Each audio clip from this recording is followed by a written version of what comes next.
My name is Robin Connerly, and I'm the Executive Director of West Hollywood Community Housing Corporation. Our mission is to develop and operate housing for people in a wide variety of communities who are low income, many of whom have special needs. People fall into a myriad of conditions, and our primary purpose is to really help them stay or get connected to the services that they need so they can have quality of life and live independently. My name is Clara Gail Denson, and I live at the Haverhurst building. I'm Raisa Hickman. I live in a one-bedroom apartment with my mom. I'm Bobby Whipke, and my domestic partner, Jeffrey Mindy, and I live in this two-bedroom apartment. We have two dogs. Their names are Little Bit and Dottie. My name is Steven Sadler, and I live in the Sur Bonita Apartments in West Hollywood, California. I'm Trip Mills, and I'm the Director of Resident Services. My role as Resident Services Director is to make sure our residents have as much support as possible so they stay housed, and that we give them the best quality of life that they can achieve. And we make sure that those buildings are operated so the rents stay low for virtually forever. I was born in Beaumont, Texas on July 12, 1948, and I got polio at the age of 3. And my claim to fame was that I was the first colored female child to get polio. But still, I've never lived my life as a disabled person, ever. I have AIDS. I was diagnosed in 1987 with HIV. Back then it was a death sentence. All my friends passed away. And then protease inhibitors came out in the early 90s. And that's when my life started to come alive again. Before we moved in this building, my husband passed away after 2 years since we came to America. I was in such depression. I got sick. I was from one hospital to another hospital. Bobby and I lived in a studio apartment. It was very, very small studio. I was sleeping on the couch for several years, and Bobby had a little tiny walk-in closet that he restored to a bedroom and had his bed in there. And I didn't think I'd ever leave because I knew I could take care of it because it was such cheap rent. And I always thought, if I don't keep this apartment, my alternative is back to homelessness, because I was homeless a lot before. I've been struggling for years not having my own place, permanent address. That was pretty hard sleeping on the pavement. Nobody wanted to rent to me because I was in a wheelchair.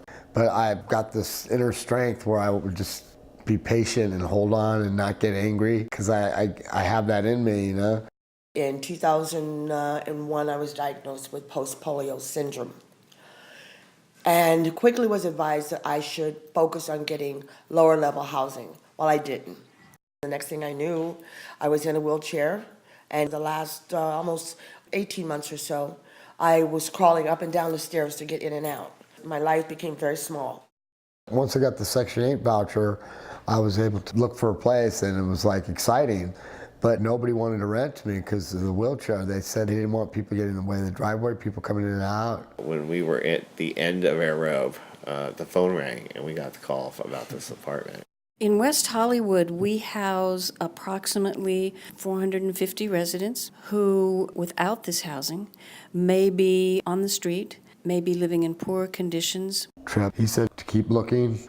It's not for sure we can get you a place here. But I just hung in there, and I had a lot of people pulling for me. Friends who came to us, they told that here is a very nice 3 buildings for senior citizens, and I applied. Then I got a call, and I came and I got this wonderful new home. And I just truly believe that it was divine, because within a month after I got this new home, I got a job.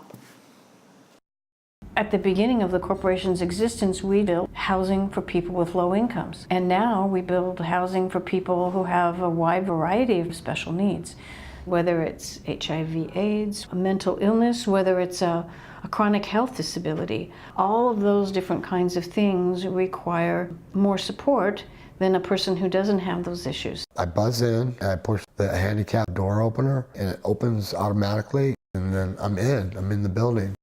I come in the building, and it's just overwhelming. I can empty my own trash. I can cook from my chair. I can wash my dishes. I can do everything. We've decided as a corporation that we need to expand our services.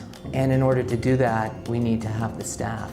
Our brand new resident services coordinator has been able to outreach and talk to virtually all of the seniors in our portfolio, around 300 people, and been able to hook them up with the kinds of services they need, which is extending their ability to stay permanently housed in our units. Ala Feldman is resident services coordinator. She makes us happy. My mom, she's even 93, she goes downstairs and we sit together, all the neighbors and Ala. She invites ladies for the exercise. Our primary purpose is to link people to the community and to make sure that they're getting all their needs met through other community programs and so forth. But sometimes we are the primary contact for that person.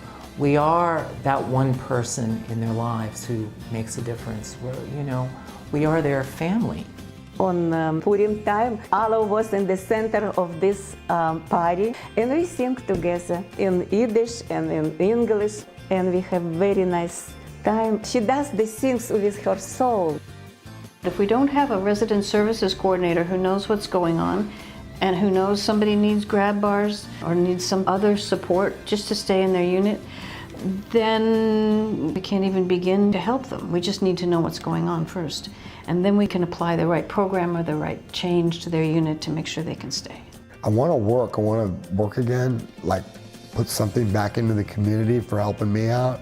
I still sit in my room from my bed and I look from corner to corner at the ceilings and think, this is all my room. And I'm so grateful.